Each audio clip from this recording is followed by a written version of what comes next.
Afternoon, my dear student, honorable guardians and viewers. Assalamu alaikum. How are you all? I hope all of you are fine. I am also fine. This is my expectation. You will be safe and sound. This class is for students of class 9-10. I am going to discuss English same paper tech question.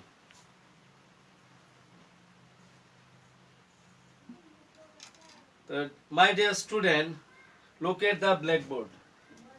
Look at the board.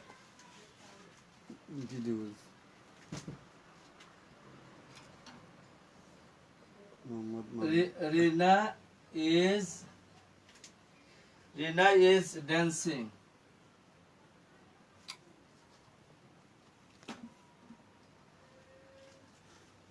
Can you say, student? Rina is dancing.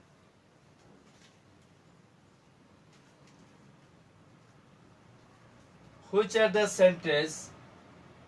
Rina is dancing. This is continuous tense. Rina নাচিতেছে.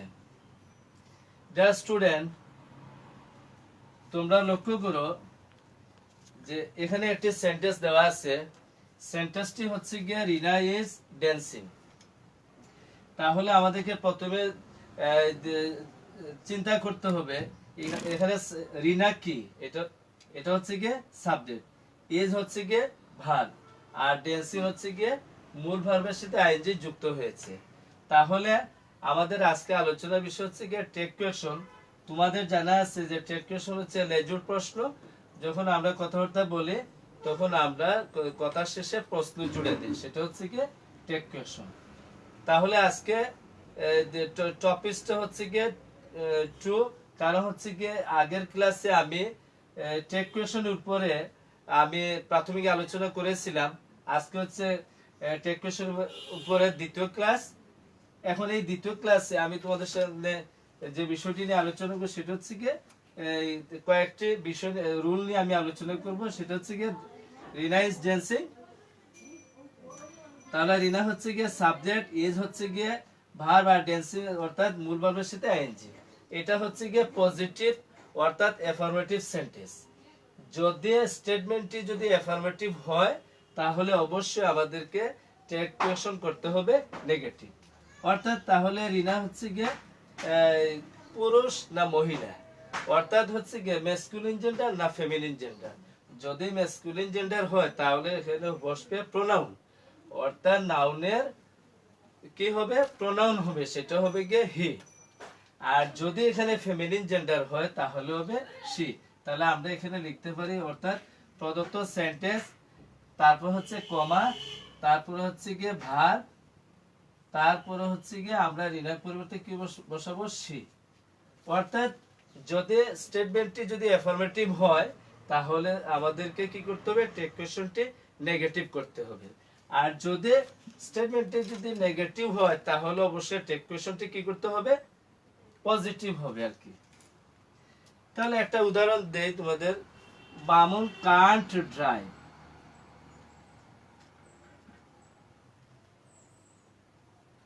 can't drive. Dear student, look at the board. তাহলে আমরা আরেকটি sentence লিখলাম, সেটা হচ্ছে গিয়ে যে Mount can't drive. এখানে Mount হচ্ছে সাবজেক্ট, can't পারে না ড্রাইভ অর্থাৎ চালানো. তাহলে দিস ইজ নেগেটিভ সেন্টেন্স. তাহলে আমাদেরকে কি করতে হবে, টেক কোয়েশন হিসেবে পজিটিভ করতে হবে. অর্থাৎ যদি সেন্টেন্সটি নেগেটিভ হয় তাহলে টেক হবে পজিটিভ. তাহলে আমরা এখানে লিখতে পারি যে ক্যান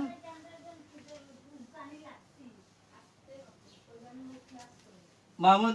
এটা হচ্ছে গিয়ে ম্যাসকুলিন, তাহলে কি বসাতে হবে, আমাদেরকে হি বসাতে হবে.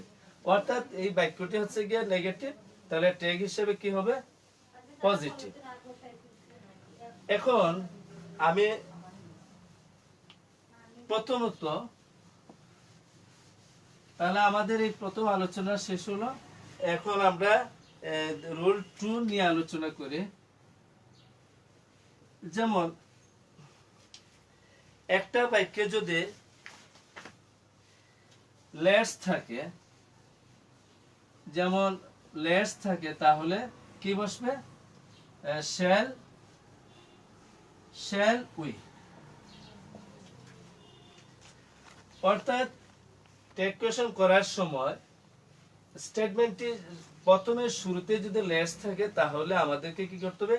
টেক কোয়েশন হিসেবে শ্যাল উই বসাতে হবে। যেমন একটা let's play cricket, let's play cricket.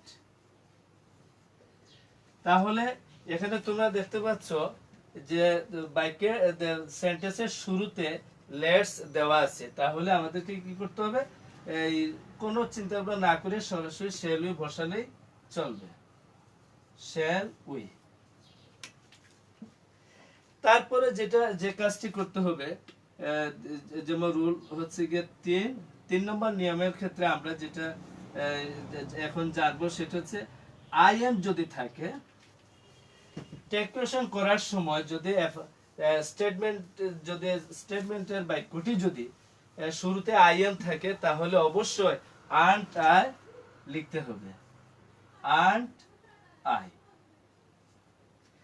এবং শেষের দিকে প্রশ্নবোধক চিহ্ন দিতে হবে। টেক কোয়েশনের সবচেয়ে গুরুত্বপূর্ণ যে বিষয়টি হচ্ছে গিয়ে যে আমরা শ্যাল উই লেখার পরে, অর্থাৎ টেক কোয়েশনের শেষের দিকে অবশ্যই এই কোয়েশন মার্ক অর্থাৎ প্রশ্নবোধক চিহ্ন দিতে হবে। তোমরা যদি এটা না দাও তাহলে তোমাদের ভুল হবে। এর যেমন আই এম রাইট, একটা উদাহরণ দিয়ে আমি তোমাদেরকে বুঝিয়ে দিই, সেটা হচ্ছে I am right. Look at the board, can you say my lovely student I am right. তাহলে এখানে এই বাক্যটি তোমরা দেখো, এখানে কিন্তু আই দেওয়া আছে, আই এমও আছে, রাইটও আছে। তাহলে এখানে আমি আগে বলেছিলাম যে আই এম যদি কোনো বাক্যের শুরুতে থাকে তাহলে সেটাকে টেক কোয়েশন হিসেবে আন্ট আই লিখতে হবে এবং কোয়েশ্চন মার্ক বসাতে হবে। তাহলে এখানে আই এম রাইট লিখলাম, তাহলে এখানে আমরা কি লিখবো? আন্ট আই।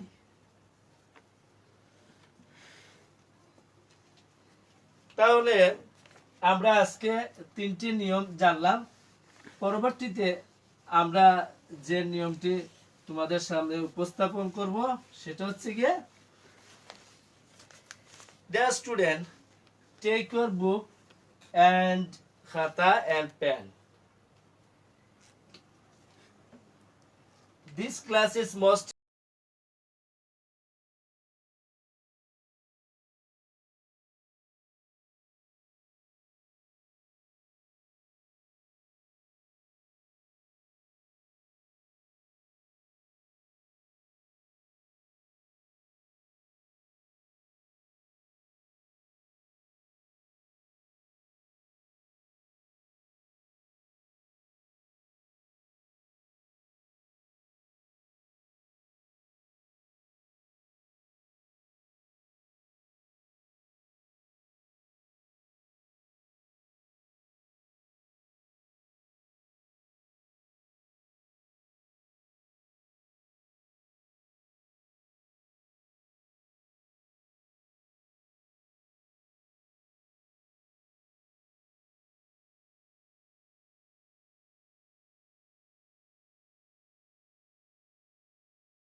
ওয়ার্ড কিন্তু কি বোঝায়, নেগেটিভ বোঝাচ্ছে, কিন্তু টেগ হবে কি পজিটিভ।